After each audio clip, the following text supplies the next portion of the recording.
Hail to the herd! How are we all this evening? We're already starting with the EV fun. Uh, things have decided to run a little bit glitchy. OBS hates my guest. And, this is how. What is it the real life fake wizard likes to say? The most professional stream on the internet? We got this down. We are in competition. He's got 60,000 subs, so it is the only competition we will ever be in with him, but gotta do what you can do. Some exciting news today, in case anyone missed it. We have crossed the 3,000 watch hour mark, and I have applied for the monetization, first stage of monetization with YouTube. They are notorious these days about denying it for no particular reason. So, we'll find out how that goes. But honestly, I am just super excited to have gotten this far. And I couldn't have done it without all of you guys. So thank you very much. We are also Eraserhead says EV Mux issues? Check.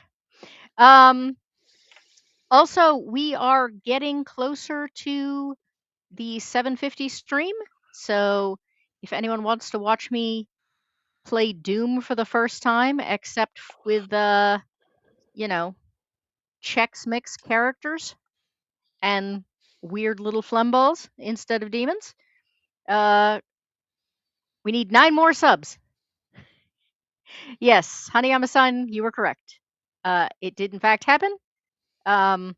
Assuming that we actually, get approved. So I want to say hello to my guest. We have Fat Jack MacGill. OBS hates him and absolutely refused to allow the camera to work properly. So therefore, he's a very small shark today.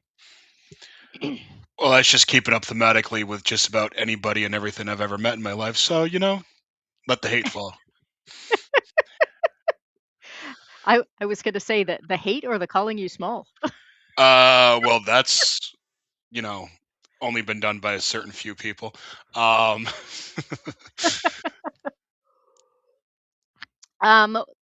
This is your first time streaming, right? Mm-hmm. All right. Excellent. Indeed. So I don't know. Those of you who have been around for a while, back at the beginning, I think, of season 1, we had on a gentleman named Richard Hawks. He was the translator for a French game called Night and Avalon RPG. It has been published in England, but it is very difficult to get except in PDF form if you don't live in Europe. So those of you who live in Europe, you're very lucky. For many, many reasons. We aren't going to go into that. No politics. I didn't say it was necessarily political. I was reminding the chat more than anything. Fair enough. There are lots of people from lots of places in the world in the chat currently. So, Hanayama-san, I think, is in Germany. I don't know where Savage Brewski is from. Actually, I'm Great realizing that the ones who are here, I don't know where a lot of them are from.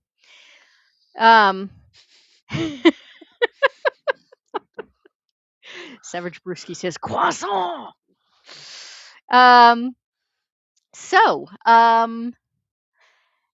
finally, I did get my hands on a copy of the PDF, and I finally got a chance to run the game, which I was very excited about. And Jack was one of the players for that game. And as I recall, you said that you weren't really sure how you were going to feel about it when we started, correct? Yeah, definitely. When I first took a look at it, the whole idea of King Arthur meets Iron Man just came off as really hokey to me. I'll be honest.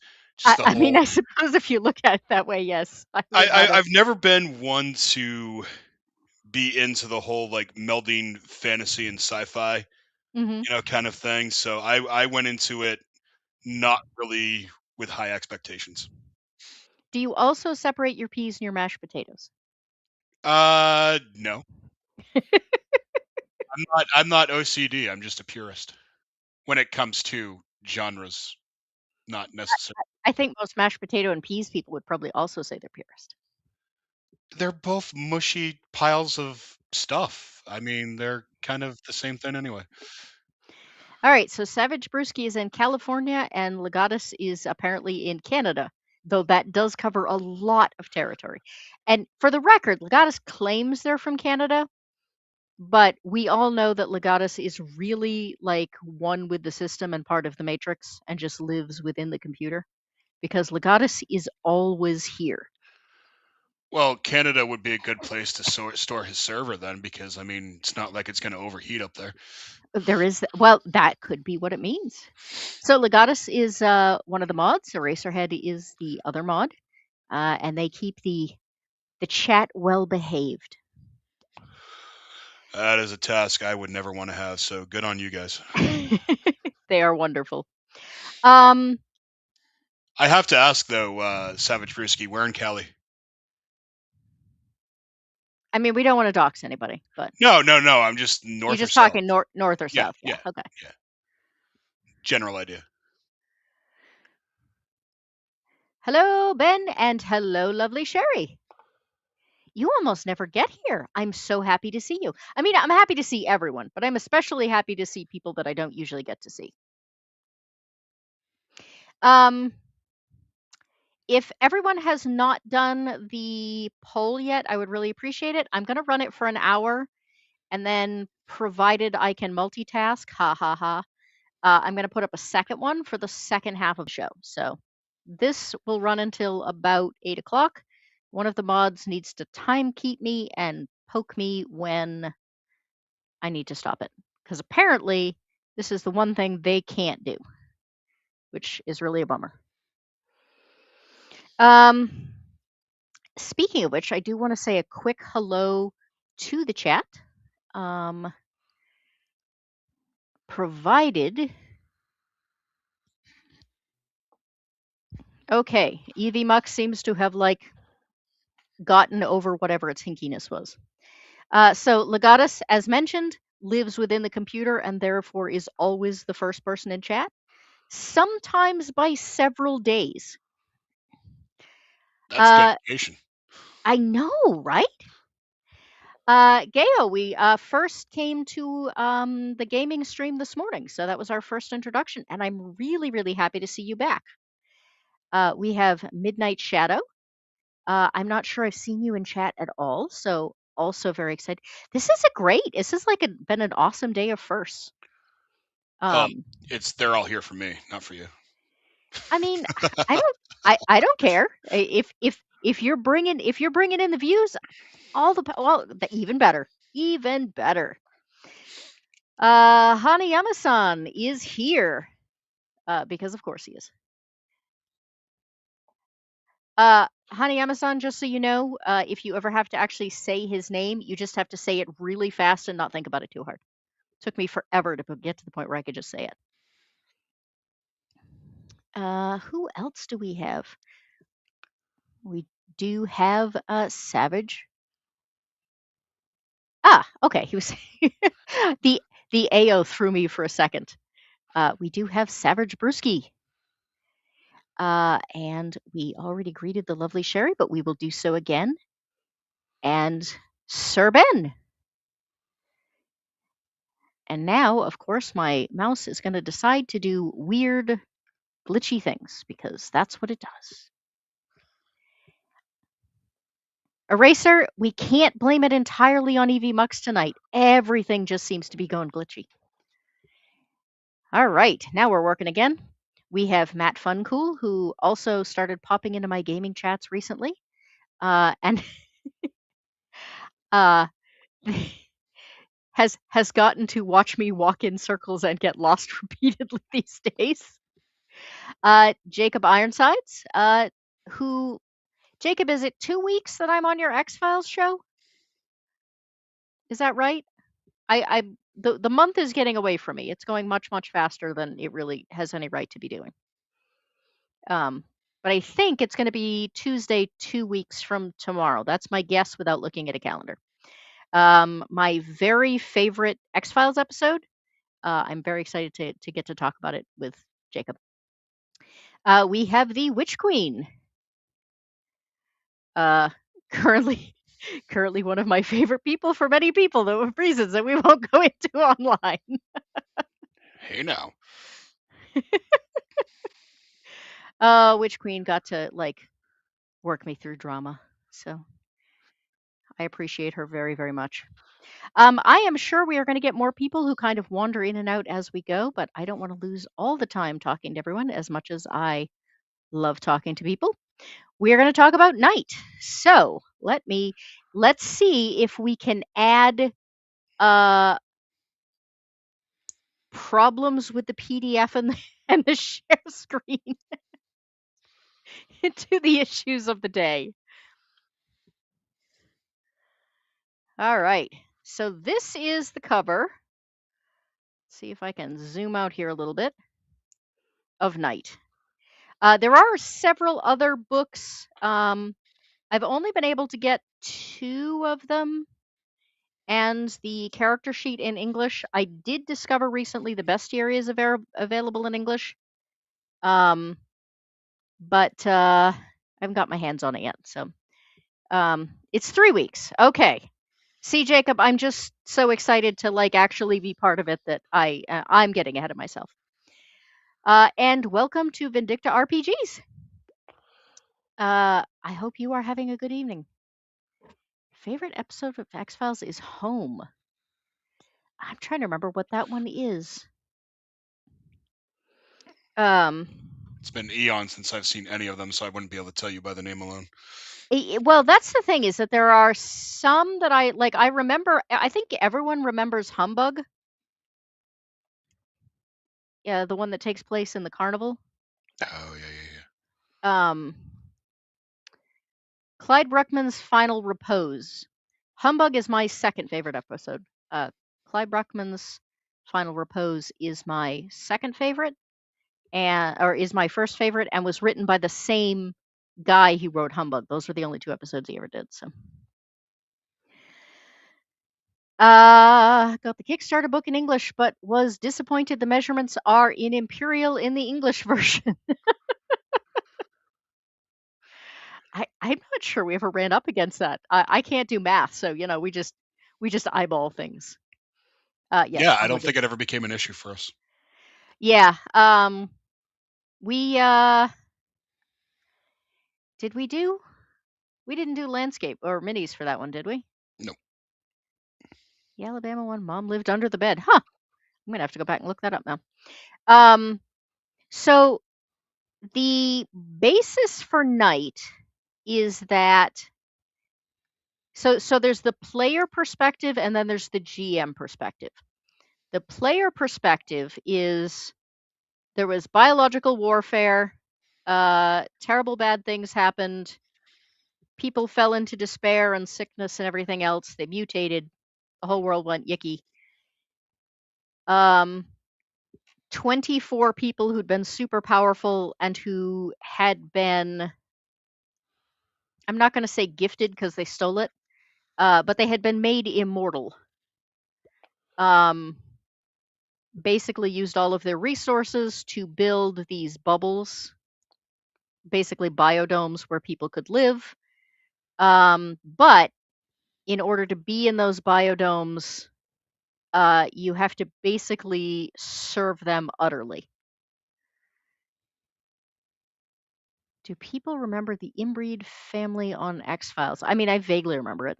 But And I'm just going to point out that comment came immediately after somebody mentioned Alabama. the Alabama I'm just one, going to leave yeah. it there. Yeah, I thought about that. So the immortals want to keep a status quo. As long as people are afraid of the outdoors, they basically have complete power. Well, okay, almost complete power over 90% of what's left of humanity. And then this guy shows up wearing power armor and calls himself Arthur. and he has an advisor who calls himself Merlin. And wearing this power armor, he goes out and he actually beats back the mutations, badness, whatever you want to call it, from near one of these bubbles. So the immortals are now stuck in this position where they can't say, no, we don't want you doing this. They have to try to, like, they have to appear to approve of what he's doing. But at the same time, if the world ever returned to normal, they wouldn't have power anymore.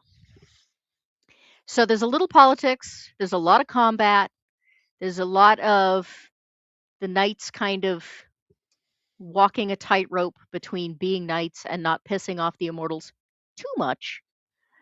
And what Arthur does is proceed to gather up 1,000 knights of the Round Table.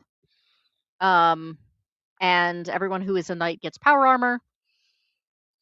You end up with kind of the external circle of knights who've just gotten their armor. Like most early combat, people don't tend to live very long. And then you have kind of the mid-tier who have done something extraordinarily brave or cool and have basically been made squires to one of the traditional knights of the Round Table, Arthur or Lancelot or Guinevere, or not Guinevere, but actually I think there is a Guinevere suit. There should be. If there isn't, they need to add that, because that'd be I good. think there is. I just don't remember what it is. I think it's in the supplement that we didn't use. Now, the one that we had only gave us a couple of the different types. Yeah, we had the quick start. I have the full version, but I wanted to run something, fairly simple so that we were, kind of all on the same page. Return to normal, how boring. um, there is an area in Asia called the Free Zones.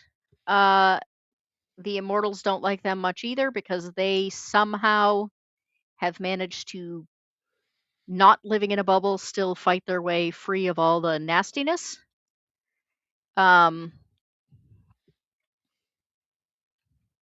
rather like the art in this. It's like creepy and futuristic at the same time.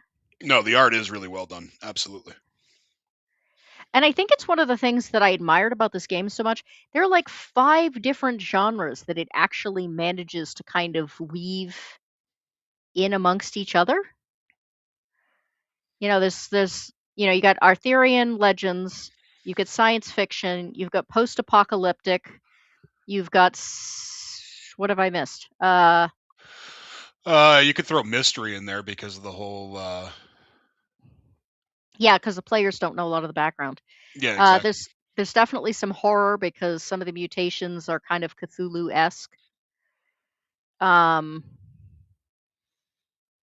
It's and it manages to do it really well. I think there are places it gets a little overly in depth. I mean, I did a review on Malifaux, sorry.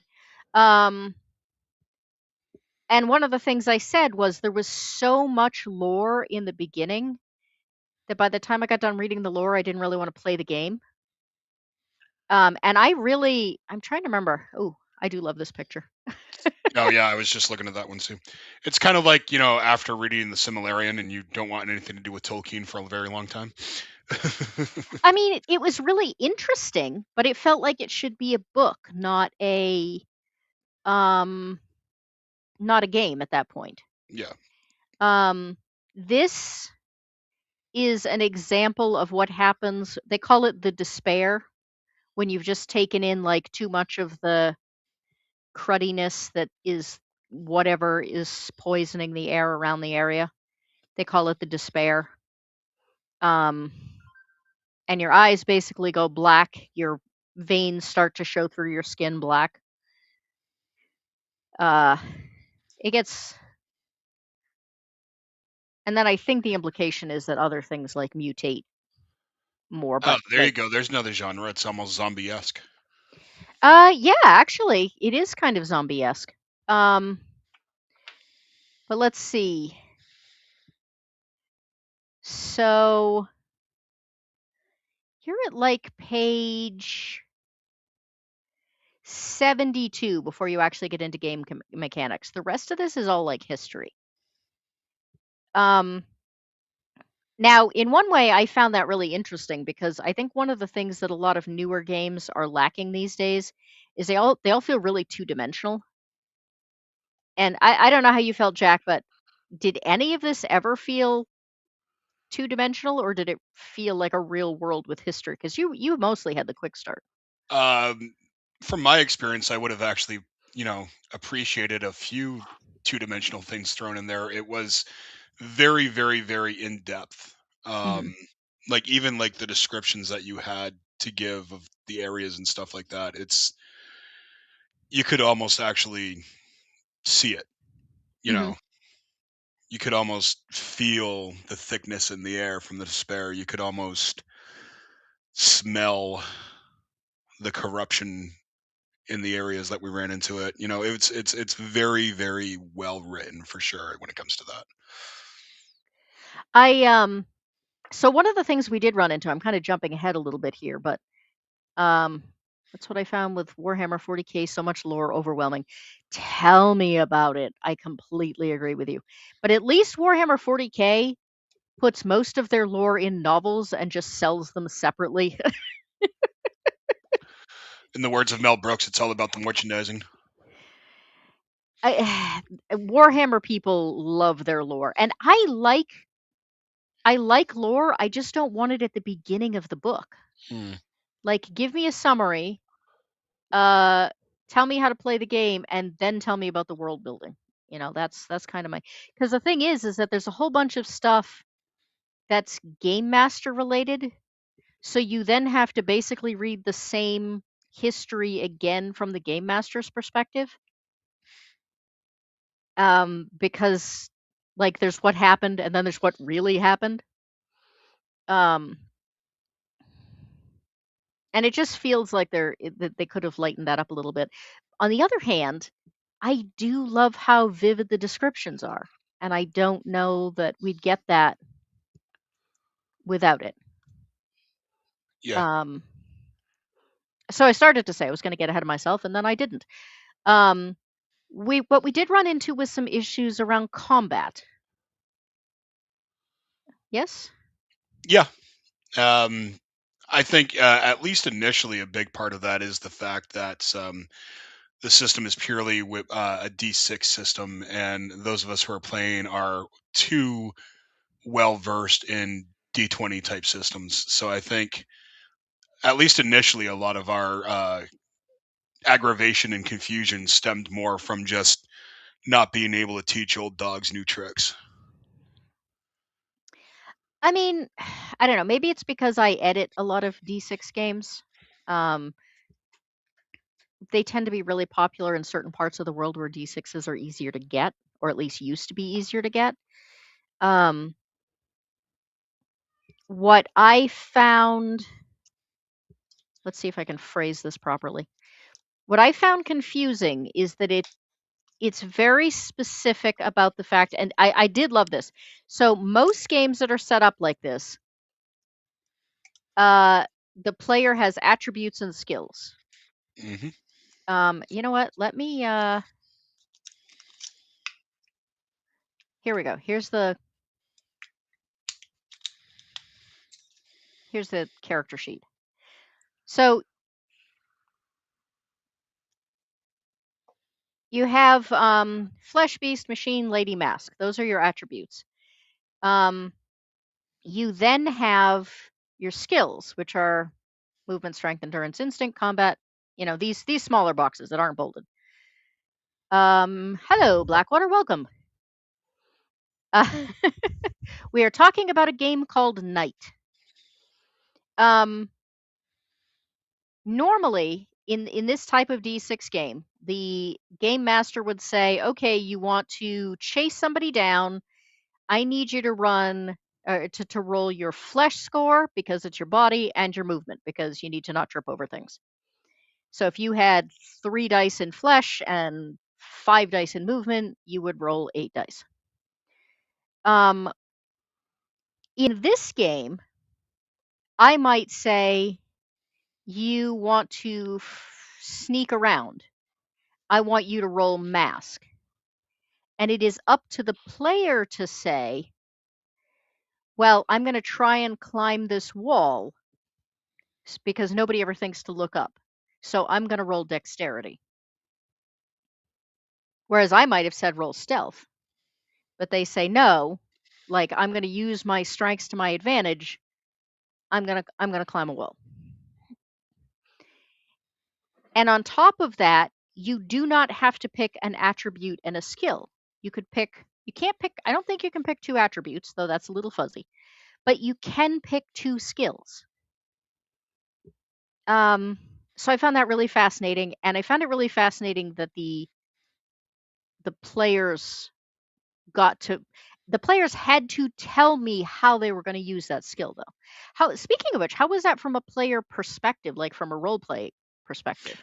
Well, as somebody who has a BFA in BS, I kind of liked it because I could figure out a way to use things that had more dies than didn't in order to give myself a better advantage. Hmm. Um, I do think there were some individuals who had a little more difficulty with that, but I mean, I think it It. also adds to like the character building aspect of things as well because you're learning about the individual that you're playing as you play them. So Hmm. it's gives you a better idea as to how they may do something and how they can use what skills they do have as opposed to just being straight up, yeah, okay, well, I'm gonna shoot I shoot him. something, I'm gonna I shoot him in use the face. ranged, Yeah, yeah, exactly. yeah, that's true. You can't just always say I hit him with my. Well, I mean, I guess you could say all the time I hit him with my axe, but depending on the situations, situations are going to change. Right. The other thing I thought was interesting was that so let's go back to the chasing people down thing. If I said roll me your movement to chase them down, uh, you could pick endurance because it's going to be a long run, or you could say um, there are potholes and rubble in the road. I'm going to use my dexterity to move To around them. avoid, yeah, yeah. Um, so like if I unless I said that the street is perfectly clear or modernized, if I've already said this is a rundown area, you can then add things to the terrain to make it reasonable why you would use that skill. Um, No, I agree. I did like that aspect because it puts the storytelling as much into the players as just the GM, which you know it's just another layer of something to enjoy because in most traditional games the storytelling aspect is almost purely up to the GM. So being able to have some influence on it as a player was definitely a welcome addition. yeah, I'm not crazy about games where like 90% of the storytelling becomes about the player. Like they just kind of really you're just swapping GM duties around. I'm not Right. crazy about that. Um, by this axe I rule King Cullen by that axe he uses exclusively. um, but I thought it was interesting, and I think if you want to do something and you're looking at, well, I'm going to climb this wall. Um, I think it's probably frustrating to be forced to use skills you're not good at over and over again. Exactly. Um, so if you're not, the I shoot the guy in the face person, but you're in combat, this really allows you a chance to do other things. Um, and to get a little bit more creative with your skills, I think. Agreed. Um, like you said, I think there were, you know, I shoot people in the face players who struggled with it initially, though I do think once I kind of get used to it, this is my concern about it is if it's 6 months before we play this again, I think they're going to have trouble again. Um, Yeah, but if you're speaking of who I think you're speaking of, I don't think it would take them as long to get into the spirit of things as it did in the initial session, because I think it'll kind of like riding a bike, it's all gonna come back. possibly. I do. I mean, I run into it though, where if I run too many different games in the same month, I have to stop and say, like, wait a minute, does this game have perception? Which this one What does not, and that drove me absolutely batshit crazy. what what is it? What is it I'm running again? Which session? Which system is this? um. So, but then we ran into combat, and the problem is that the implication is you are supposed to roll specific things for combat. The implication was you roll like melee is the actual combat skill. Um, and what dexterity was ranged? No. Well, Oh no, there actually is a ranged. There I is was a gonna say ranged there one that is we actually changed. arranged, and then there was a question as to what the secondary one was, and I think we settled upon melee being strength and ranged being dexterity.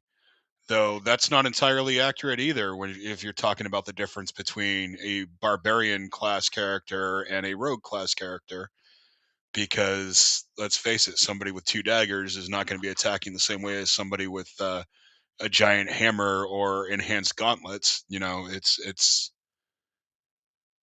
I think the way it should have been done was more like, the traditional, if you're a rogue using a um finesse type weapon, you can use your dexterity in place of strength in combat. But it didn't seem like there was that kind of Well, exception. it was really fuzzy as to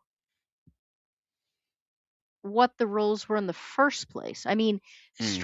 strength got used like we didn't use these particular sheets because we were using starters, but strength was used as much,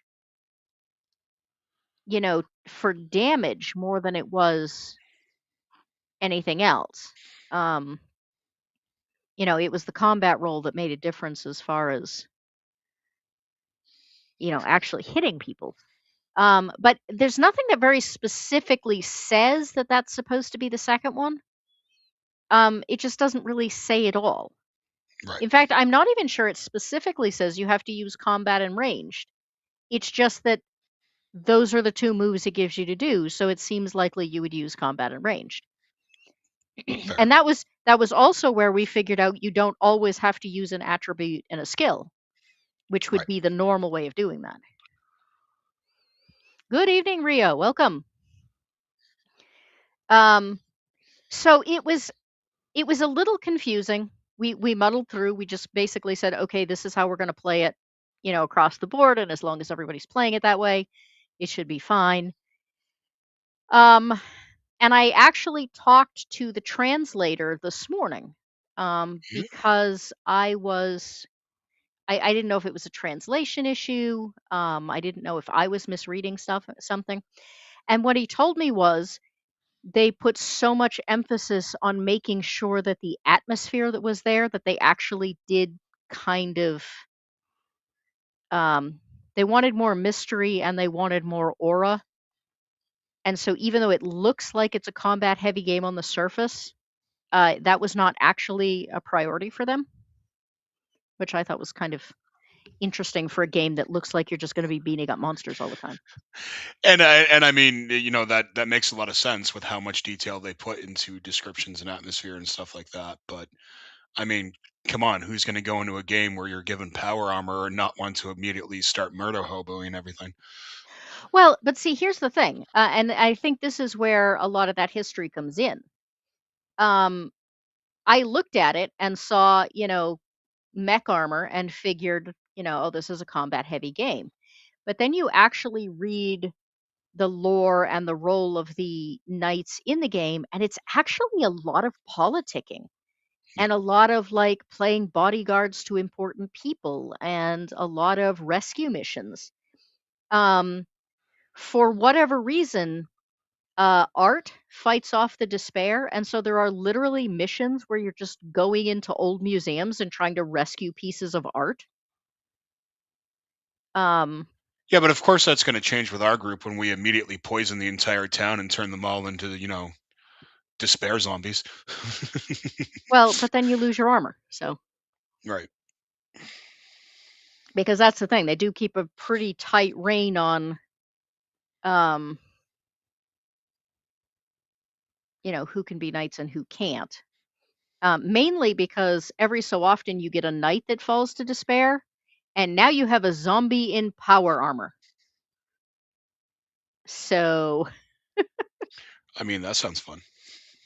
Savage Brewski says anyone playing TTRPGs in general has a tendency to just go straight to murder hoboing. That's not entirely true because there's always that one guy who just wants to spend the entire quest in the tavern seeing if he can, bang the bar wench. I mean, I don't think it's true either, because I mean, like, one of the reasons that White Wolf became popular when it first came out was that people liked the political maneuvering and they liked the, how can I get the other guy in the background? And a lot of that was very specifically about not being noticed, which meant, not murder hoboing. Um, But I mean, he does have a point that, or a lot of players, especially those like more versed in traditional like D&D and stuff like that, there is that tendency, especially with newer players. there is, and I think too that D&D has become such a combat. It's a valid question, actually. You mean in the game or in real life? Um, oh, I lost what I was saying. I was so entertained by that that I completely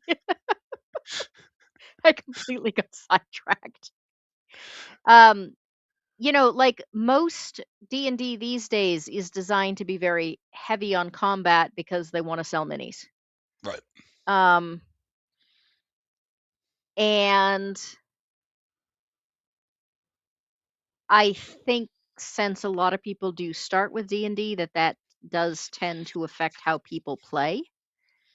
Um, I mean, I think it's all D&D has always been fairly combat heavy. I mean, it was based on a war game initially, Right. but it used to be that like thinking your way through the murder hoboing was the trick. Like, oh, we're level 5. Our wizard has like 7 hit points and there's a owl bear.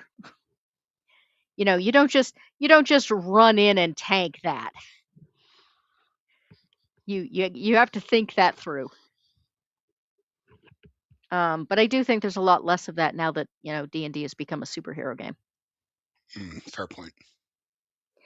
I find it interesting that they describe it as a game of epic horror.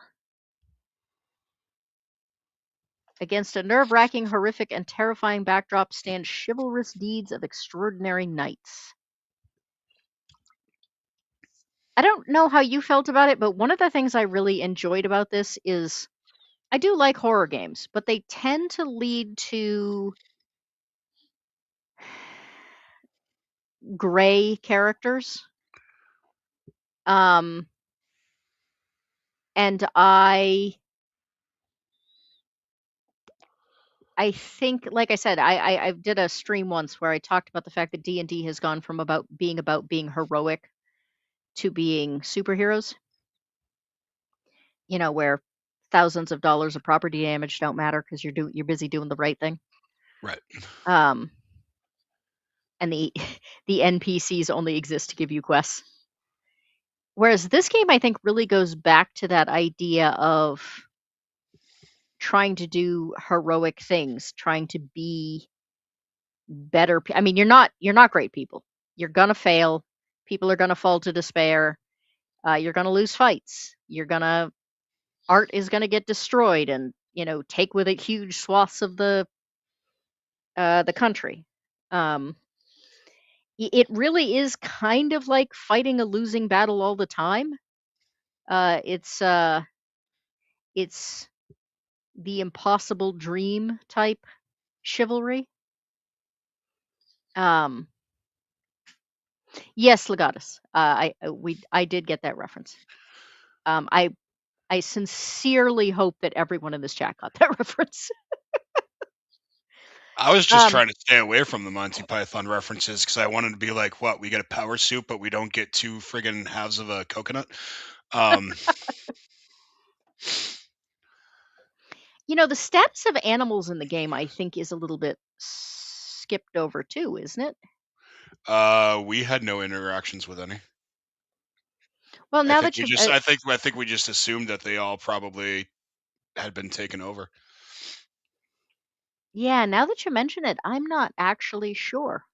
And if they were brought in the cities, they were probably eaten. Right. Um, so, I mean, you do tend to be the player I have who is the, the most heroic. You tend to play the most heroic characters and the most thoughtful characters. Um, That's only because we play with a bunch of people who, sit around with their thumbs up their asses, and I have to do something to get things going. well, I mean, you also understand that, shooting people in the face is not the be all end all.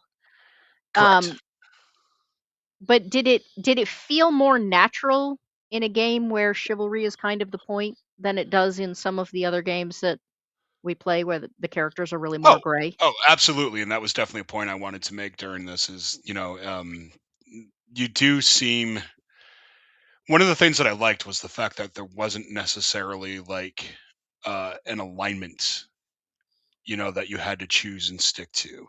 It's Hmm. like it's you figure as being a knight, you're kind of predisposed, if you will, to um, being more on the lawful and or good side. Yeah, for me, as far as like playing to that strength, I found it fairly easy. But I mean, the other thing too is with the quick start is each one of the characters had a pretty detailed history to go with it, and each one definitely had, shall we say, room for moral ambiguity Hmm. as far as like their personal um, motivations and stuff like that were concerned.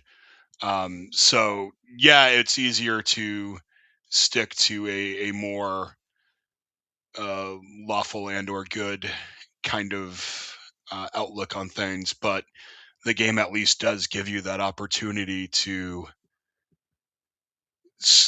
flirt with darkness, if you will. Yeah, and I enjoyed it because yes, the knights are good overall, but they don't feel inhuman. Like Right. even good characters in I mean, people hate paladins in D&D because they are supposed to be lawful good and they're completely insufferable most of the time. If they're played correctly, yes. Um they don't feel human. They feel self-righteous. They're a caricature Yes, of that's a something great way as to put it. opposed to as to being an actual character.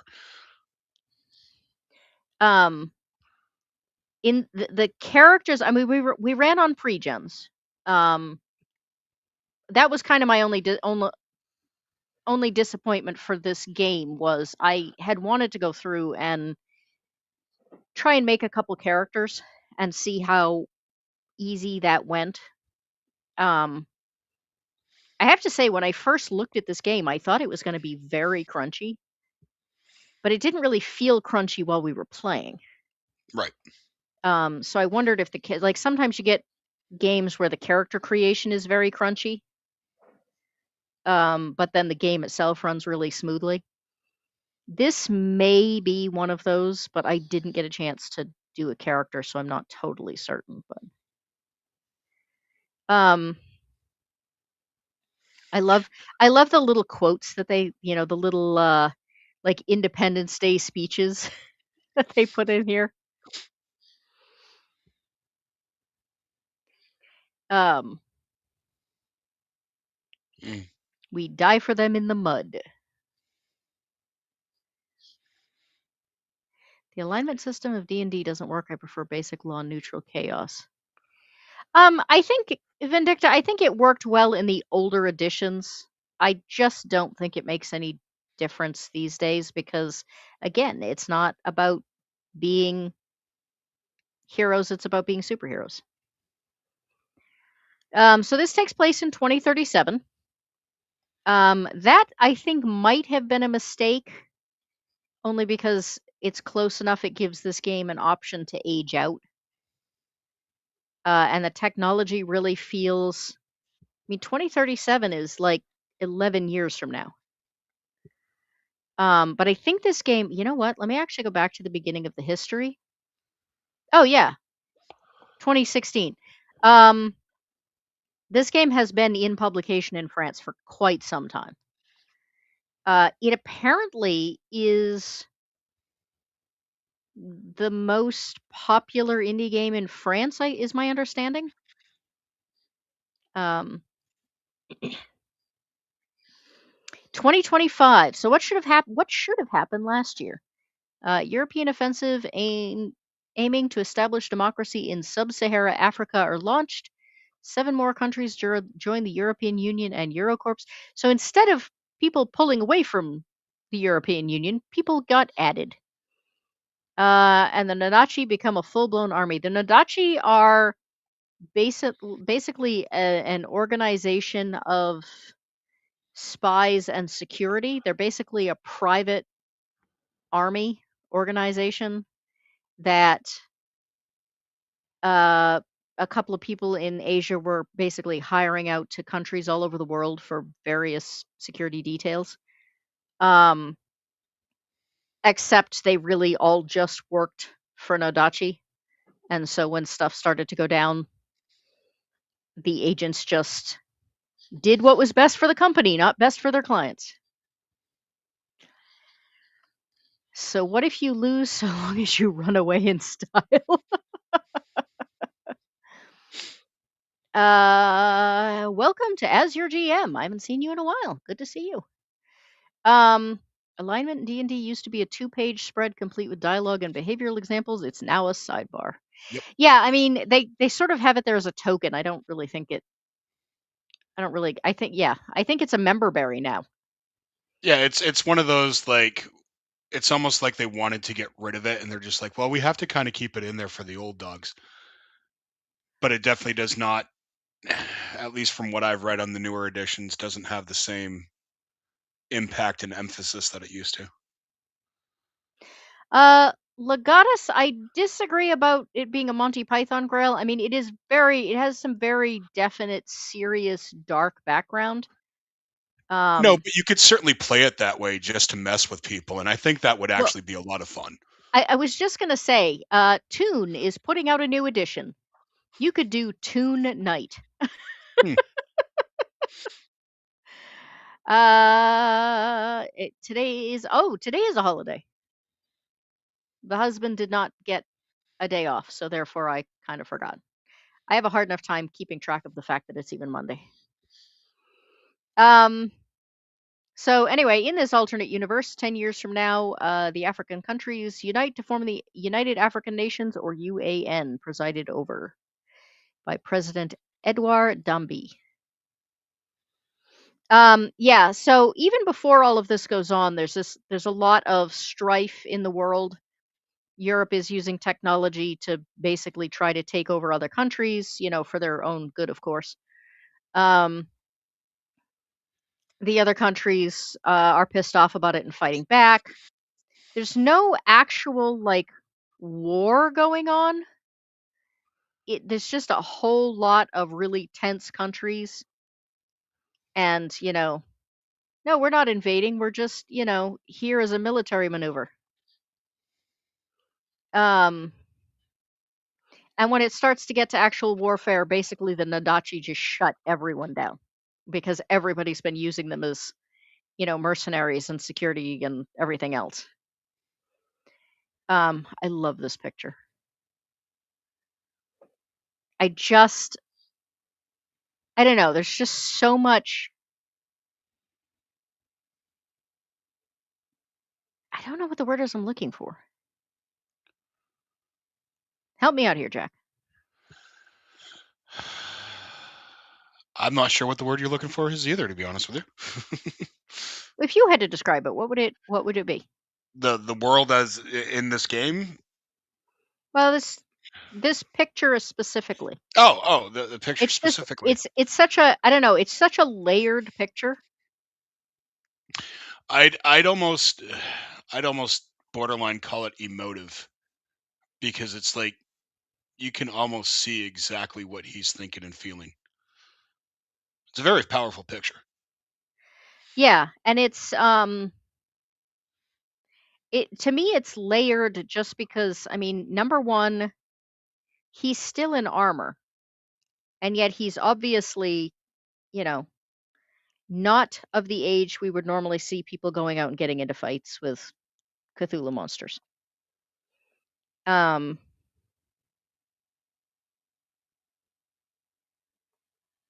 Well, and there's almost like a little wetness here under the eyelids, like yep. whether it's age or whether it's, I've just had enough. Or You he know, the just did something that he immediately regrets. Also possible, yeah. It's a great picture. Oh, absolutely. Um, yeah, so this is 2037, but it's obviously, an alternate universe 2037. Vindicta says it is almost 2 a.m. here. Off. See you next Damn. time. Have a wonderful night. I hope you sleep really well. And hopefully, maybe we will see you in tomorrow's game stream. What are we doing? We're invading crypts tomorrow, I think, if I remember correctly. Provided I don't get sidetracked again. Um, so the behind the scenes, uh, and I wonder how well this works once players know about it, but it's going to happen anyway, especially if you want people to buy the book. Um, Behind the scenes, you had a guy who basically invented the key to immortality,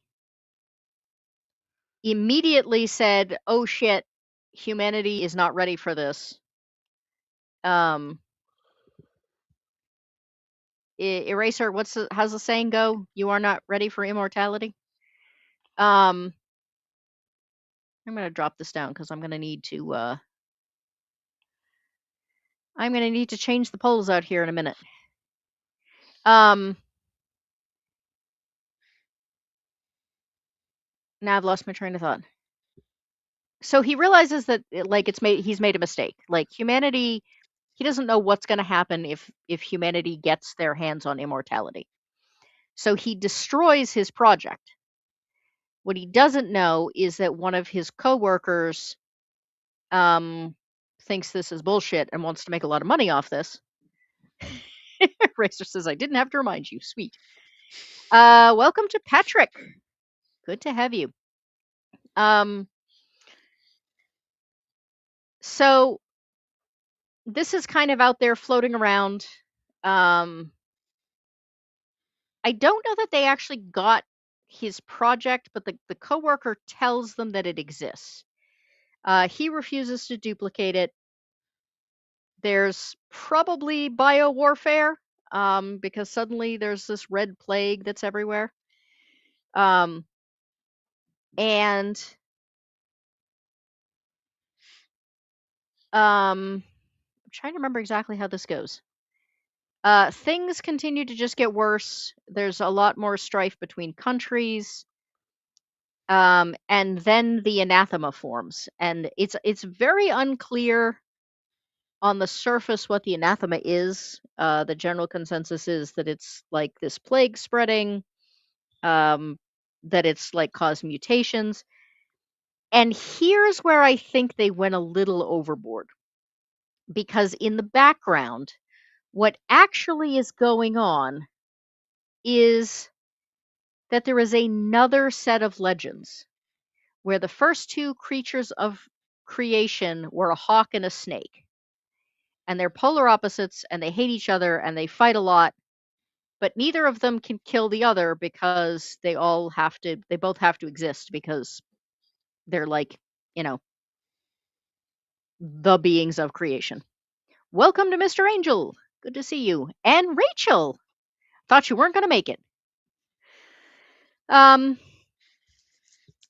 so the snake, in a, the ultimate act of fuck you, says, well, if I can't kill you, you're the one that keeps attacking me, and when I defend myself, like, you're still protected.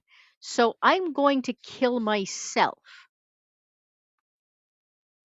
And so he somehow arranges for himself to get chopped into a bunch of pieces. Except he can't die. And so those pieces basically become aspects of himself that are then corrupted by the fact that he was jealous and in pain and upset. And those beings are what have now caused the anathema. Um, and it's a mess. Like, it's really a mess. It just adds so much goop to what is otherwise a pretty grounded, scientific, interesting story. Uh, I just don't think it was necessary. Um, I think that different territories are really interesting. I think, the boss fight creatures that they turn into, you could easily explain away in other ways. But, like, to have King Arthur legends and then on top of it have immortality, which is scientifically explained, but, oh well. So you have King Arthur legends, but then you have this underlying legend that no one on Earth knows about that is supposed to explain away. And I don't think you knew that part, right? Because you didn't read the GMs. No, we had gotten into a little bit about We how did they get into it a little bit. existed, but not its impact on the game world. No. So what are your thoughts now? No, I agree. It's kind of like we were saying before, how there becomes a point where really good in-depth detail can get carried away and just be too much. Like, knowing that that was in there in the background is just like, yeah, okay, why? Like you said, it could have easily been explained through some other scientific means as just kind of like a footnote, and didn't have to have a whole new set of lore into it. Yeah, and to me it just makes it so overly complicated. Yeah. Like, you go from a sci-fi, somewhat grounded, futuristic scene to, oh, by the way, when you hit the end, you're gonna have to fight gods. Um, and to me, that was the one thing I read that and I rolled my eyes instantly and just went, oh God. Like, No, gods oh, plural. There's two of them. just too well. There are like 7 of them. Because you've got the pieces of the snake that are now their own gods, plus Oh, you've got the right, hawk right, right, right. god, and the hawk apparently messed with one of the pieces of the snake, so now the piece of the snake is still a snake god but is influenced by good, which also doesn't make any sense because there's a really darn good reason that the snake was pissed off. The hawk is an asshole. um and it's just if you have to explain the explanation of the explanation, then there's not something quite right in the storytelling. Yes, that is an excellent way to put that. Yeah. So my decision is that if I ever Well, I mean, I hope I am going to get to run it again because I do like the system a lot. Oh hell yeah! Um, that section is just coming right out. Like I am house ruling the whole snake and hawk nonsense out, and the head demon, whatever you want to call them, are just going to be people that got mutated extra hard. Mutate me, daddy. it was Um, it was all the gym bros and all the creatine and stuff that they were taking made them more susceptible to the corruption. Yeah, let's go with that. it just it continues to not make sense because you have the pieces of the snake, and there are I think like 6 of them. And then you get each of them has avatars to like represent their aspects on Earth. But then the avatars start to develop personalities and don't want to go back to being a piece of the bigger whole anymore. And I'm like, this is just getting why? Like, you had an amazing world. Why do this? Yeah, it sounds like, one of the writers went on a bad acid trip and just decided to put it into the game. I mean, the thing is that you know what it sounds like? It sounds like they had 2 games they wanted to make and they weren't sure they were going to get the funding, so they crammed them into the same game. That's a valid point. Um, because I could see the hawk and snake thing being really interesting in a different setting. Yeah, because that gives me a feeling more of like basing things off of maybe, let's say, Aztec legends as opposed to Arthurian. Like it just they're two different flavors that don't necessarily belong together. That is an excellent way to phrase that. I like both flavors. They do not belong together. Right. Um, I like cornflakes. I like whiskey. People who mix them are weird. You know what? I don't need your judgment.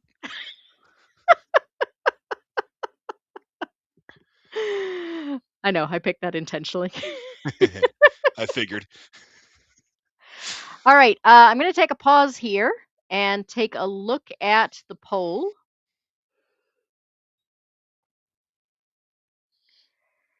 I am looking at potentially doing some different stuff coming up. So we have, I'm looking at doing a 2-part panel on kind of forgotten games.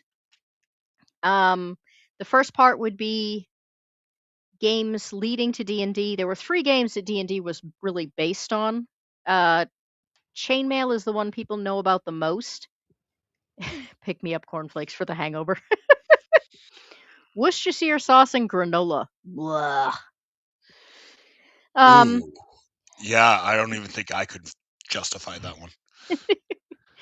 um, the second part would be other games that came out in the 70s because D&D is the one everybody talks about and how it, led to the development of all the games. There were actually like about a half a dozen games that all came out about the same time, within a couple of years of each other. D&D just happened, well, I shouldn't say happened to be first, but D&D was first. But there were a couple of games that came out the same year, even. Um, so we've got 85% said yes, they would find that 2-part panel interesting, 10% said no, and 5% said they're only interested in the other games from the 70s, so not the games that led to D&D. So um, pretty overwhelming. Sorry about the no people. I'd be interested, if you voted no, I'd be interested to know if there's something that you are more interested in hearing about. All right, so second one I'm putting up right now. The second poll is going to be an either 2 or 3-part panel called Work in Progress. It will be all first-time game designers, maybe a novelist, but basically the problems you run into, like people refusing to take it seriously because, you know, game design isn't a real job. Um, things like, once you've got the game written, how do you get it published? How do you take care of printing costs? How do you find artists? Do you use AI art and have a lot of people abuse you about it? So basically, those types of things that they're like, not that they have done, and I've done a like a developing role playing game panel in the past, but I kind of wanted to do something with people who are living it like in the moment. So, interest in work in progress panel. Do I need to put more of an explanation than that for people who like wander in the last hour?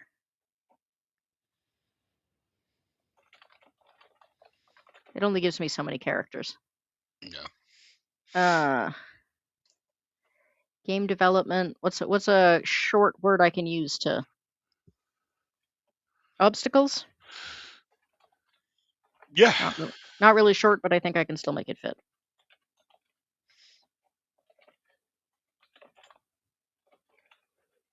I was gonna All say the right. only other word that came to my mind was challenges, but it's just as long. So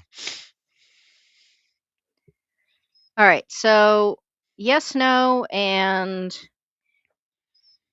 I'm gonna say only one session. I think you'd almost have to have several in order to really cover everything. Like, one for motivation, one for finding time, one for finding money, but people might not be interested in that type of thing.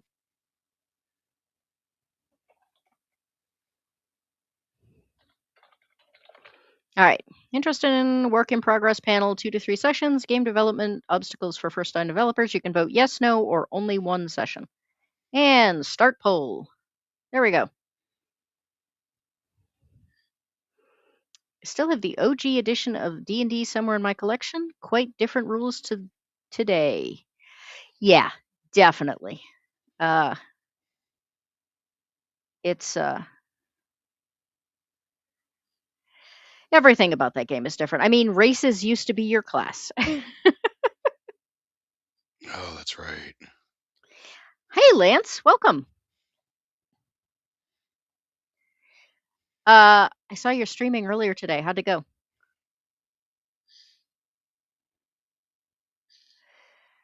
All right, so let's see. Where were we on the rules?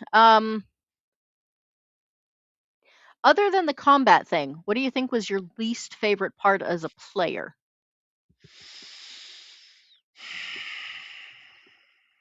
Because the combat thing, I didn't think was I didn't hate it. I thought it could have been written better. Yeah, no, I agree. I think at least the way we ended up doing it was fine, but some clarity as to how it was intended to be would have certainly been welcome. Hmm. Um, I mean, as a player, certainly my least favorite thing about what we did was using the pre-gens because at least for me when I'm gaming, like building a character and the story around them and everything like that is 75 to 80% of what I enjoy about gaming. So, Hmm. being kind of like constrained to somebody else's idea um wasn't that great. Did you hate? Um Did you not like the character at all? no, no, no, no. I liked the character and the background that they gave me. It's just I like the creativity of doing it myself. But Hmm. you're always going to run into that when you're just doing a pre-gen test kind of a thing. So that's not so much an issue. Hmm. Um I What did think you? I'm sorry. Go ahead. no, no, no. After you. I was just going to ask what you thought of the adventure. The adventure though, I mean was definitely cool. You know, not just showing up and okay, go from point A to point B, find this, do this, having it be very open ended on how we approached it was a great aspect to things. And the fact that it was more of, like I said, getting into, um, the more mystery genre of things and having a problem to solve and to figure out the source of it and how to deal with it. Um, I thought was a good way to bring people into the game Hmm. as opposed to just a very constrained set of quests, if you will. Hmm. Welcome, prophetic. Um, So I designed the game, but I tried really hard to use the feel of the games of the pre-done games that they had. Hmm. But the pre-gens were in the quick start, and the games like the mini adventures were in the regular, and they did not feel like they were going to fit together at all. Yeah, well, Um, sounds like a lack of forethought uh, I think there is on the supposed developer side. well, I think the quick start also, I think there is another adventure that those pre-gens are designed to go with, but I think it's in French. Oh. Um, and if I spoke French, there's a lot about this game that would become easier. Or if I read French, I should say. Um, And my knowledge of French only goes so far as to be able to start a bar fight in Quebec City. Um, and I will say that the not realizing that the bestiary was in English, because if you look on Drive Through RPG, you're gonna see, and you narrow it to night things, you're gonna see the 3 book I have, you're gonna mhm. see the character sheet, and then it just goes to everything in French. At the bottom of the list in French, after everything else, that's when you see the English, basically the English monster manual. They And want you to work for I it. did not look that far. Sorry, say again? I said they wanted you to work for it. I think it automatically organizes according to popularity. So the less people who realized it was there, the lower on the list it went. Mm. Um, but yeah, it. I think having that would have been helpful. Um, at some point, when I have $15, I'll shell out the $15 for it. Because I gotta say, the PDFs are very reasonably priced. I got the ones I got during like a pay what you want celebration sale they had going on, but I think they're only like $20 or something. And they're dense books. I think the regular book is something like 480 something pages. Yeah, that's very reasonable. Um, I mean, I can't buy a reading book for that. Um, if I want to buy a hardcover copy of Brandon Sanderson's latest book, I'm, paying 30 something dollars. So, Valid point. granted, that sucker's going to be 1,000 pages, but half of it's going to be filler anyway. So now we wait for the chat attacks to come. How dare you? Um, what was your favorite part about the game? Honestly, I think my favorite part was the part that I had trouble accepting going into it the most, and that would be the power armor. Um, I played a character using the rogue power armor because I like to be sneaky and stuff like that when I can. And one of the things that can sometimes be difficult when playing a traditional RPG like this is having to roll for sneak and hiding and things of that nature, and with the luck that our group usually has in rolling dice. You are pretty impressive, I would say. Yeah, impressive, that's the word we'll use. um it's I one of didn't say those. I didn't say impressively what. I just said impressive. Exactly. uh uh, when it comes to that, there's a lot of well, fuck, that didn't go according to plan. um and the rogue power armor has or at least in the pre-gen, had a module that allows you to basically disappear at will. So the idea of being able to make yourself invisible to anything that's not mechanical, get into combat, make a strike, and then immediately fade back out, it opens up a whole new world of tactics to playing that kind of character. Yeah, And it's I'm very much very disappointed that chameleon I armor. only got to do it twice because I had some great ideas that if we ever get around to doing it again, look out because it's going to be a blast. So I will admit that going into it, my mindset was completely and totally wrong, and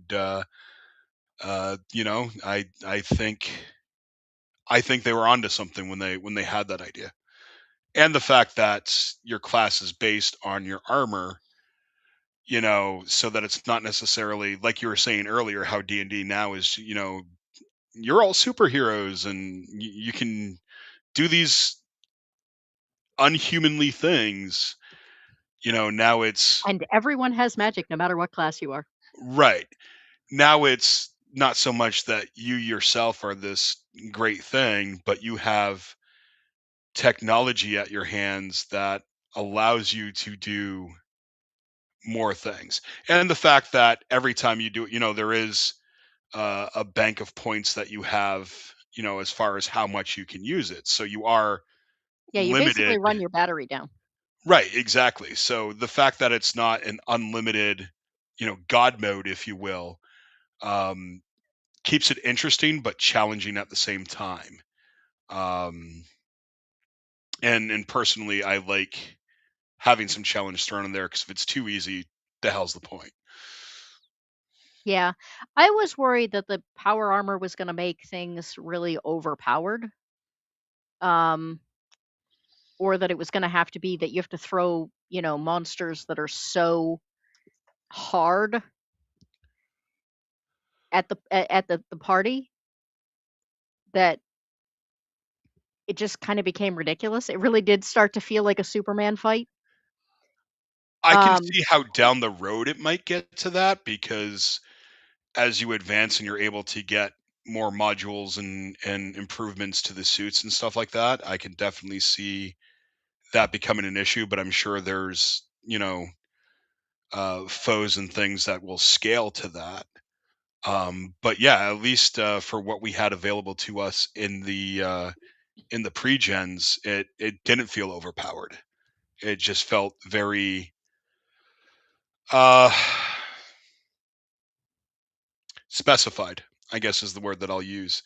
Um, no two armors really had the exact same capabilities, so it gave you options and required more of thinking of as a team as opposed to yeah, I was just gonna say everybody you as opposed to everybody just charging and do whatever the hell you want. You kind of had to think, well, if I'm going to go in there and disappear, the guy who's got the flamethrower capabilities might be like, oh, well, there's eight, beasties over there. I'm just going to hurl a fireball into them, and you're in the middle of it, you know, about to get yeah, cooked. So it definitely you have to look at it more as not just what can I do, where are my enemies, but what are my teammates going to do as well, which you kind of have to have that forethought and not just heedlessly charge into battle or to use an earlier example just shoot them in the face. yeah.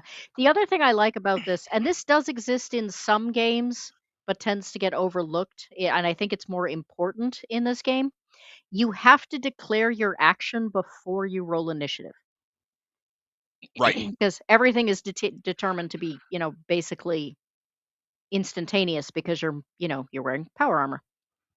Exactly. Um, And you get into a lot of things, in other games where you're thinking, "Oh, well, I'm going to do this."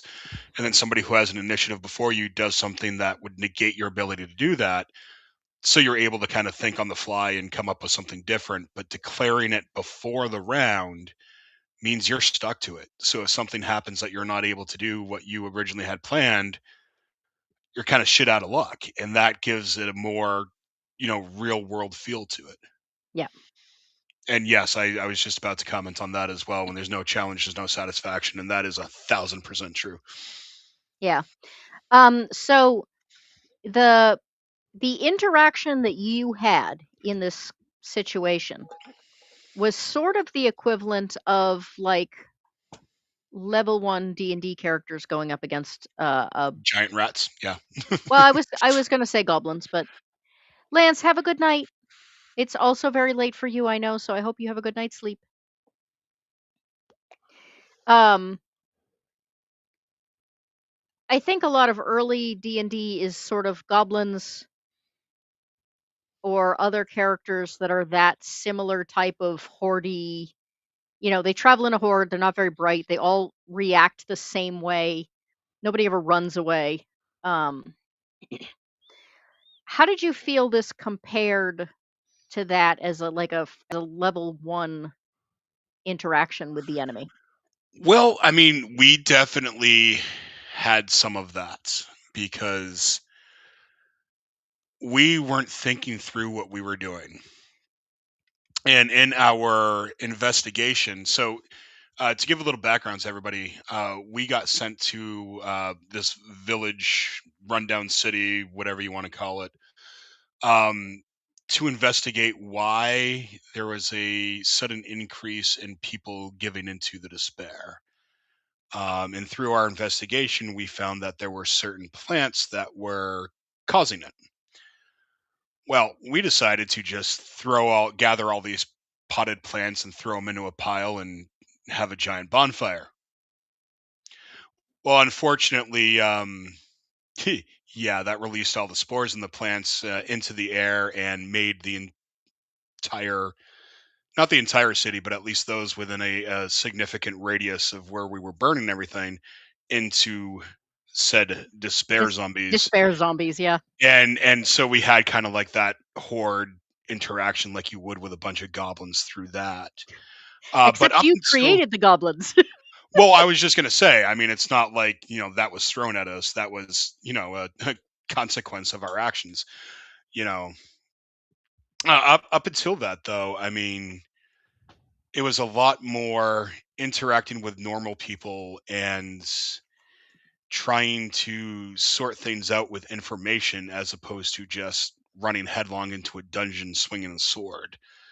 Um, I will say, though, my particular character ended up separated from the rest of the party and was looking at some rather interesting interactions with things that were certainly not mindless goblin horde type things.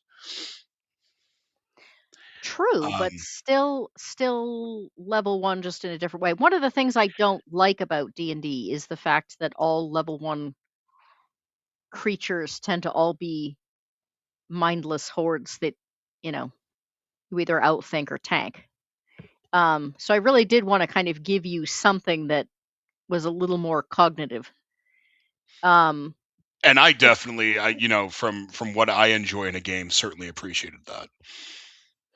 um, but I'm curious when you were fighting the despair zombies, because there's also, the goal also isn't, well, these are a bunch of, snarling evil creatures that, we're killing because they've overtaken a town. This was, these are snarling evil creatures that we have to kill because we made them this way. Yeah, and to approach it again from the mindset of being a knight and having to do things chivalrous and everything like that, using at least the excuse to yourself of, well, we're just putting them out of their misery. Um, um, yeah, but there's, at least in that interaction, there was also the added layer of there were people that we had just spoken to, people that we were almost befriending, if you will, Oh, that's changing before true. our I'd eyes. forgotten some of, yeah, some Yeah, of them were because actually like working with you. yeah, right. And there was the one character that had been flirting with one of the receptionists the whole game. Because again, it always goes back to the one guy in the tavern who just wants to see if he can bang the bar wench. Um, No, no. He will go with the party and bang, whoever, well, wherever. whoever, whatever, yes, and wherever exactly. Um, but Hang she was hang the on just first a to second. turn. Okay. I just want to say goodnight to Mr. Angel. Ah, yes. I hope you have a good night. Um, again, it's like 5 hours ahead of here, so I appreciate you sticking it out this long. And hope to see you in tomorrow's game stream. Okay, you were saying, sorry.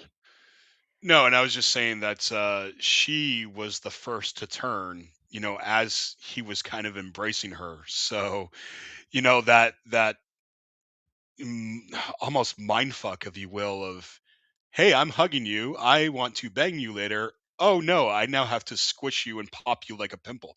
You know? Mm. Except I do have to say the one role that went really well was he managed to like z no despair Oh, whatsoever. Everyone else in that game picked up despair from from having to kill what was once innocent humans. He's just like, "Eh, I just wrang her neck, the next one will be along." pretty much.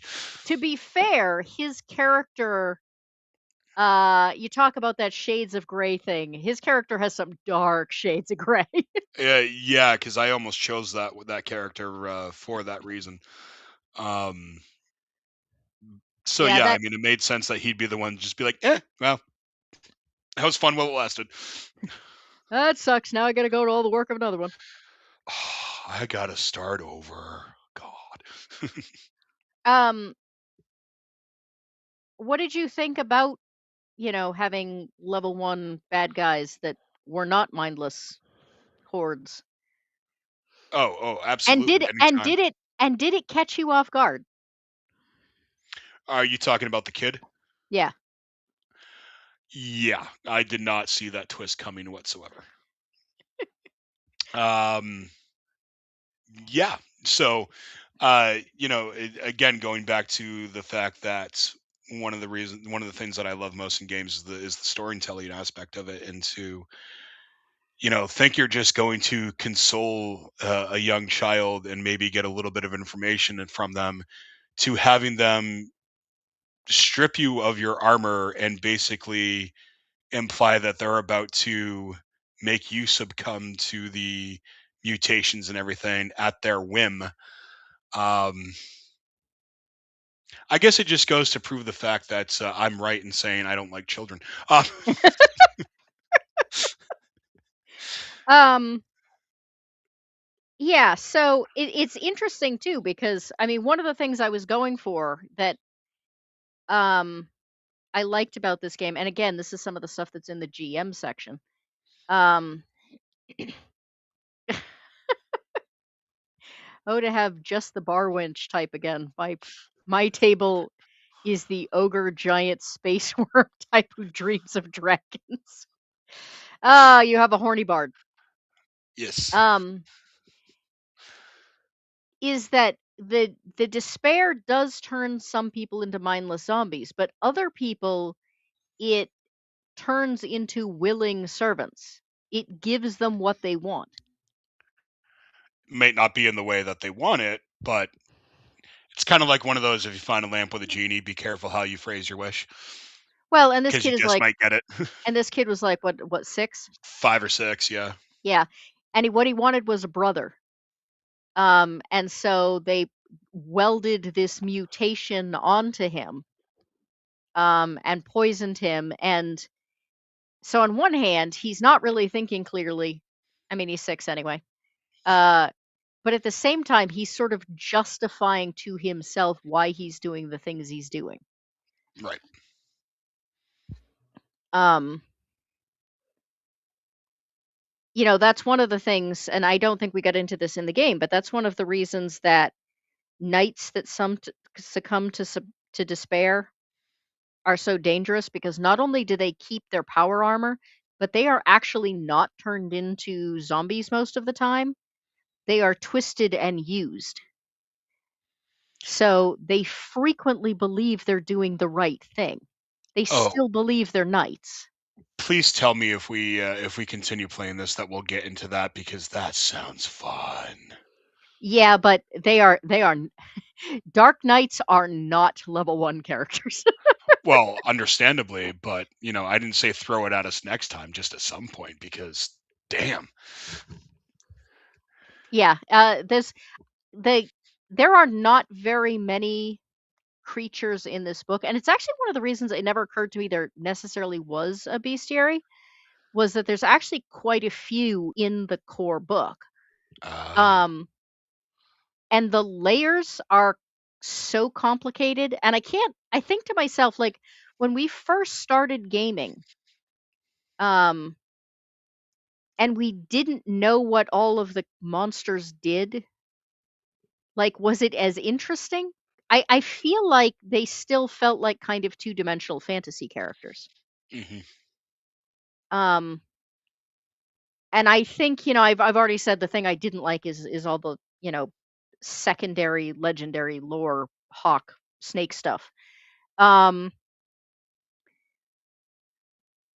I've outlawed bards at this time, and the guy can still twist a bard out of a barbarian. We play with a guy that will light everything on fire and go out of his way to kill elves, even if elves aren't around. So I feel you. Yeah, I once made him play an elf. Yes, I was just going to mention that was a great campaign because he was so frustrated with that. Oh, made me smile. Um, I really enjoyed that one. I kind of wish it hadn't fallen apart. Um, but I'm loving the fact that the monsters in this, the bad guys in this, are new. They're fresh for everyone.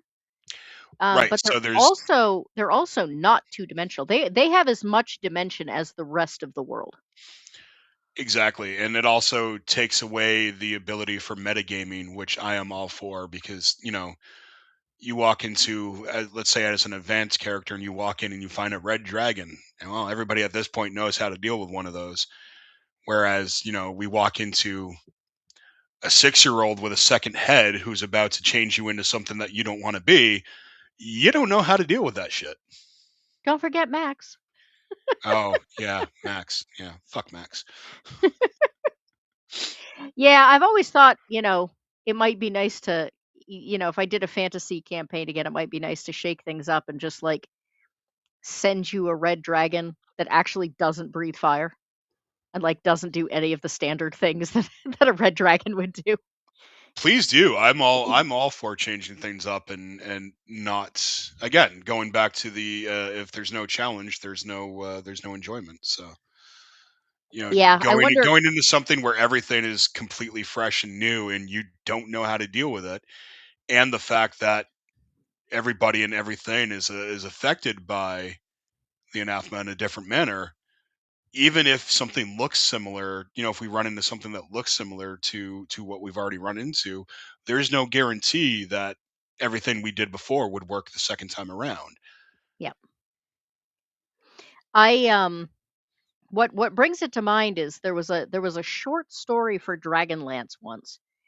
And I think it's probably the dragon, even though it was designed as, like a 4-page throwaway story, I think it actually stuck with me more than most of that series. Um, there are hunters hunting a white dragon, and they track it to its lair, and it has eggs. And they fight it to the death, and then they destroy the eggs. And as they're walking away, one of them says to the other, "That's really weird. Like, white dragons don't usually, it could have easily just taken off and like hatched another clutch of eggs some other time." And then, like, the end of the story is that it wasn't a white dragon at all. It was an albino silver dragon. Oh shit. They just saw the fact that it was white and killed it. Damn, that's twisted. I Um, dig that. and, I thought, like, it would be interesting to have um, dragons or any creature that doesn't react in a way that you expect. Certainly would give a new challenge to things, and that's always welcome. Um, but I do think that's one of the reasons I like new games is that there's a certain amount of that anyway. I don't know. Fantasy games have gotten kind of into tropes a lot lately, but Well, that's because they've been around for so long that it's very easy to do. But but the funny thing is that sci-fi and fantasy are the two genres where you really have the option for the greatest imagination. yeah, exactly. And it seems very strange to me that people don't use it.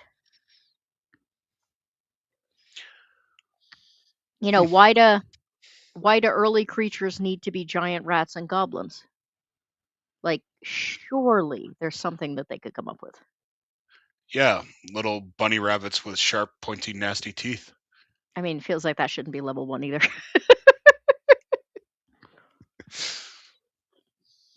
Like, what about poltergeists? You know, just mischief makers that cause problems for the players all the time. Or Hmm. uh, imps that, you know, are just little tiny, annoying, very annoying demons. Oh, so children. Got it.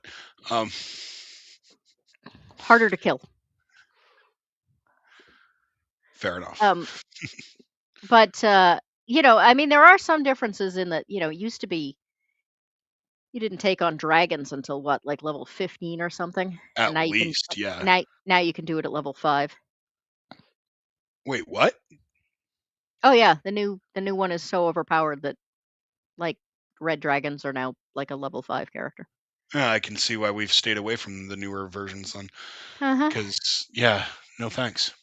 Um I listened to just before I kind of gave up on even listening to live plays. There was a live play where there was an undead beholder at level 2 or 3, I think, and No. they like wiped the floor with it.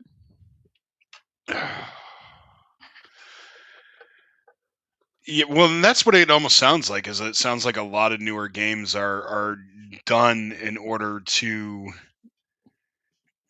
facilitate a stream like that and build and keep an audience. Because I mean, if traditionally you're getting through the first levels is kind of a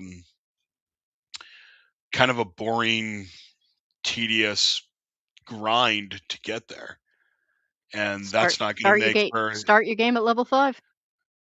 Well, I mean, yeah, there was always that option, but it as far as, especially if you're trying to introduce new people into gaming and things of that nature, starting off with just a boring grind of building experience isn't going to keep people entertained. Are you not entertained? It's not Yeah. going to, keep their attention and keep them logging into the streams and things of that nature. Yeah. Prophetic, I completely agree. I am very big on reminding my players that running away is like a tactical option. If you are level 1 and you find a sleeping dragon, you do not have to poke it. Also, a fun thing to do is to just leave every door unlocked and see how long it takes them to figure out that they don't have to pick everything. Didn't I do that once recently? Yes. Yes. You had to get through a whole bunch of stuff and then you just made the assumption that the door must be locked because it was so hard to get to the door. Yeah, that was in That was in the the Shadow yeah, Dark game, I think. yeah. Um but yeah, I like the idea that even the level 1 monsters. I mean, the despair zombies are about as two-dimensional as you're going to get, and yet you still have that added layer of I just talked to this guy 10 minutes ago. And the added a layer that I don't think we've mentioned before is that combat in this game is handled two different ways, as opposed to if you're like one-on-one boss fights versus attacking a horde. Because when you're attacking the horde, you're attacking the group as a whole. You're not attacking individuals. You're attacking a swarm of mosquitoes or Right. black flies. As opposed to a bumblebee, to use those examples. But yeah, it's a different challenge too, as far as um the different way in combat and bonuses and attributes come into play. That's true Which because you which makes sense, because you're not going to attack a group of 7 or 8 individuals the same way you're going to approach one stronger individual. That's true. You've got you have the modifications on your armor depending on whether or not you're attacking a group or a single. Right. Because there was a flamethrower for like large groups, and Exactly. then there was the like punching them one at a time doesn't do very much damage, Exactly. but punching them one at a time did do an awful lot of damage if they were a single person, or at Hmm. least in the case of that. I, okay. I do have to ask. You said that your favorite thing was about the armor, the barbarian armor that changes size. What were Yeah. your thoughts? What were your thoughts on that? Other than questioning how that would, actually work in real life. um, I mean, he doesn't change size. no, I It's know, just but like I just assume it's like Inspector Gadget. You know, the legs just telescope out and the arms telescope out, and he just stays in the same little race car cage in the middle. okay. I've always wondered with Inspector Gadget, can he grow all three legs? Anyway, um, Yeah, there are jokes about that. oh God, yes. So the one thing that I'll say about the barbarian armor and being able to change size and everything like that is you kind of have to think ahead for using it, because especially if you're going in and out of buildings and stuff like that, you're attacking, let's say, a boss character, so you grow yourself to size and you're now 9-10 feet tall, and then you have to move on to a building. You're not going to fit through a standard 7-foot door at that point. So it's you could very easily, if the um, combat and situation needs you going in and out of various size environments, you could deplete your power very, very quickly. You know, Yeah, so there's that added challenge there of having to think ahead. So while it certainly had its advantages, if you're not doing it right, you could screw yourself pretty quickly. yeah, especially since he was the only person that refused to take his armor off. Right. Um, which meant his battery was constantly in danger. Um, shoot, I had one more thought. Oh, yeah, the other thing is that particular armor has like a safety feature on it.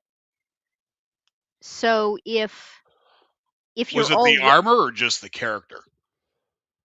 no, the armor if it the armor has a safety feature. If you are indoors, it's not like Ant-Man where if you just activate it, the building is going to explode around you.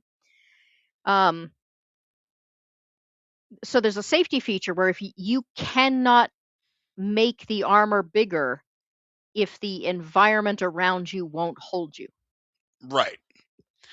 But again, there's also the, once you go to leave that environment or move to a different area, you're not always going to be guaranteed to have the same size, you know, doors and openings to get through. So, Right. I'm just saying that like it's not like yeah, it's not like you're going to cause mass destruction just so that you can get yourself to be 10 feet tall or anything like that. But right. But like in your particular case, the giant is the only one that knows that you're in danger. He's outdoors. He can't go indoors without shrinking himself. Once he shrinks himself, he can't really save you. And so it you can't just again, you can't just tank things. He's going to have to like figure out how to make this work. right. So, all right, it is almost 10 minutes of 9. Do you have any other final thoughts? Any pros, cons, things you think worth mentioning? Um, I mean, just to go back on some of the points that I've made, I went into it not expecting much because like I said, the whole idea of mixing Arthurian legend with Iron Man just seemed a little too hokey. But the way it was done and the way it's created, especially when you get into the backgrounds and the descriptions and everything like that, I'm happy to say I was wrong. And once I got over my mindset of only really having done D20 based games previously, once I got the hang of all the D6 um, uh, rolls and everything D6. like Yeah, that. the D6. And It, D6s are the only thing in that game, right? correct.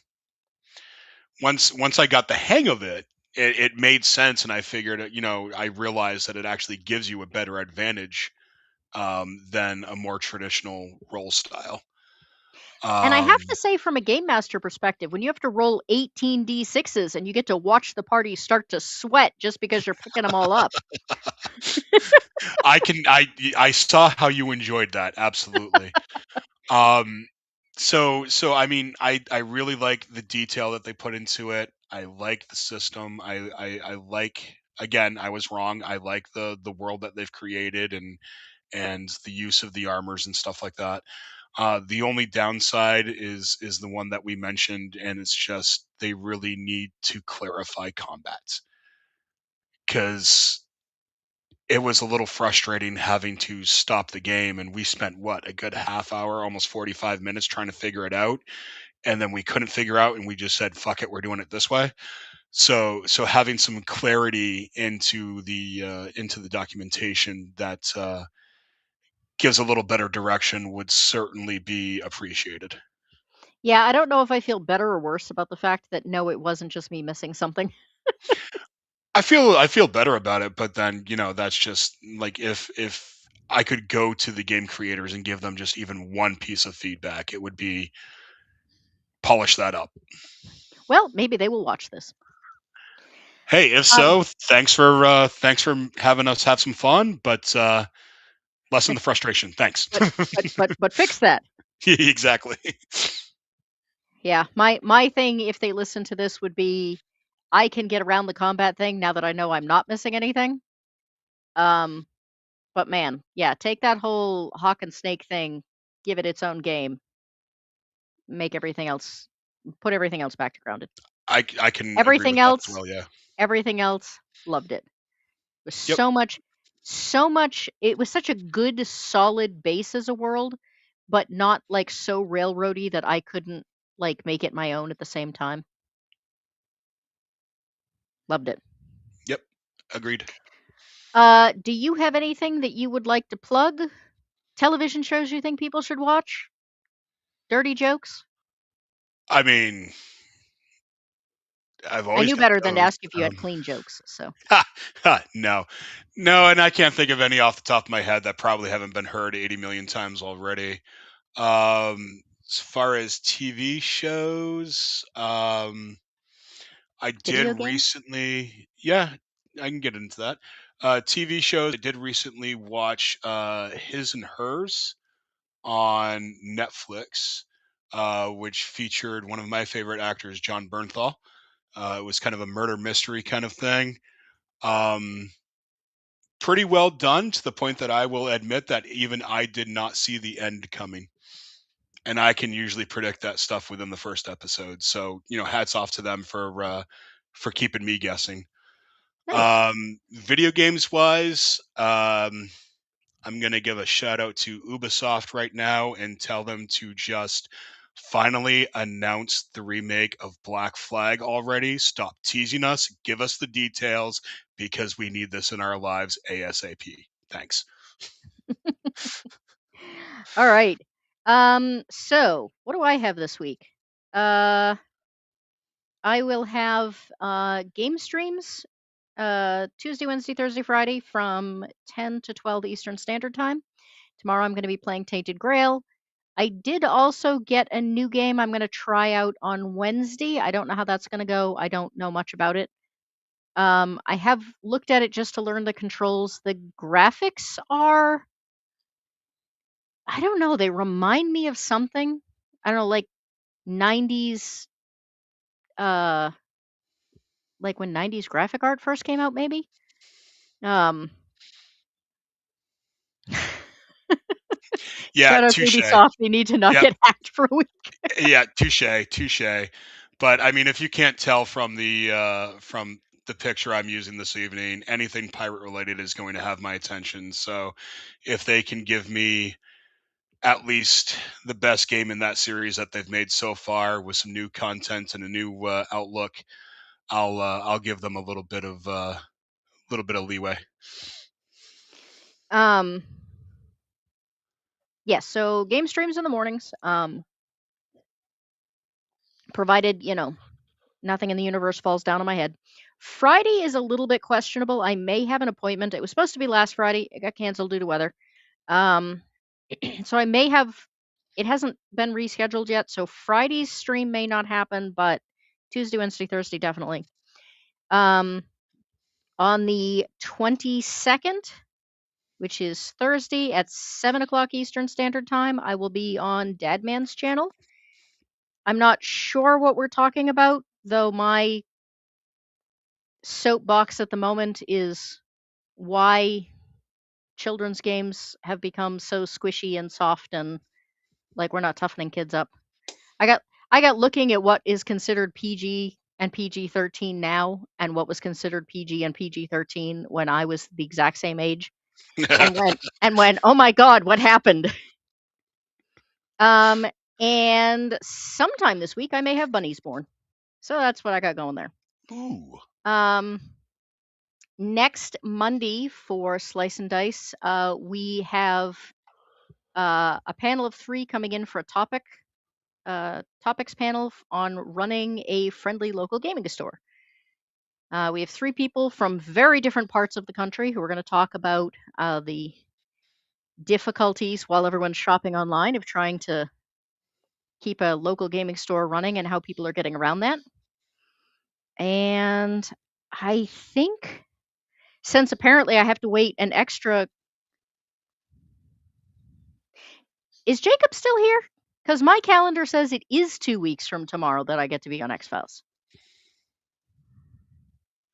One of us has our schedule wrong. Anyway, so yes, lots going on. I have the script done for my Watership Down. I have most of the graphics, and I just need to put some stuff together. Goat's notes have been going up every Wednesday. I've been actually getting them done ahead of time and just posting them so that they will be up at the proper time. They're going up at 2 o'clock on Wednesday afternoons for anyone who would like editing advice. So I am putting the new computer to work, as promised. I would like to thank Jack for being here. I would like to thank the chat for being here. If you have not already hit the like button, I would really appreciate it. Even more importantly, we're still trying to hit 750 subs. So if you have not subscribed, I will be eternally grateful if you could help us get that 9 more we need in order to play silly games. February 3rd. Yes, February 3rd is what I have down. Today is the 19th. Tomorrow would be the 20th. Next Tuesday would be the 27th. The one after that would be the 3rd. So it'd be 2 weeks from tomorrow. I think the month has gotten away from you even more than it has me, Jacob. I think there's a lot of us in that boat. God, this month just flew. It was crazy. And next month's going to be even worse because, it's February and it's always short.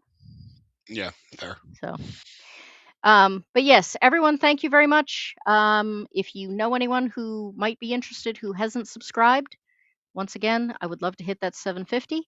If anyone has any suggestions for the celebratory stream, assuming YouTube allows me to get monetized, I would also be delighted to hear those. Jacob says it has goat. And I hope that everyone has a wonderful night, assuming it is night for you, morning if it's not. Whatever your time of day is, time is relative. Oh, I forgot to end the poll. Hang on just a second. End poll. And I guess that's it. So I hope to see you all tomorrow morning if you are able. Next Monday if you are an evening person only. And a happy headbutting. It's a fucking goat!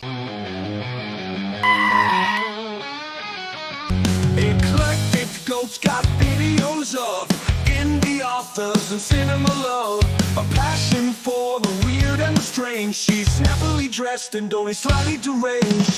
Come and meet the eclectic go, lover of classics and whiskey notes, disciple of horror and the written word, happy head buddy, come join the herd.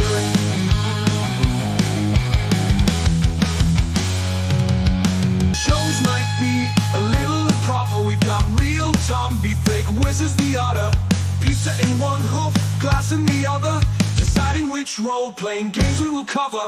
Come and meet the eclectic go, lover of classics and whiskey notes, disciple of horror and the written word, happy head budding, come join the herd.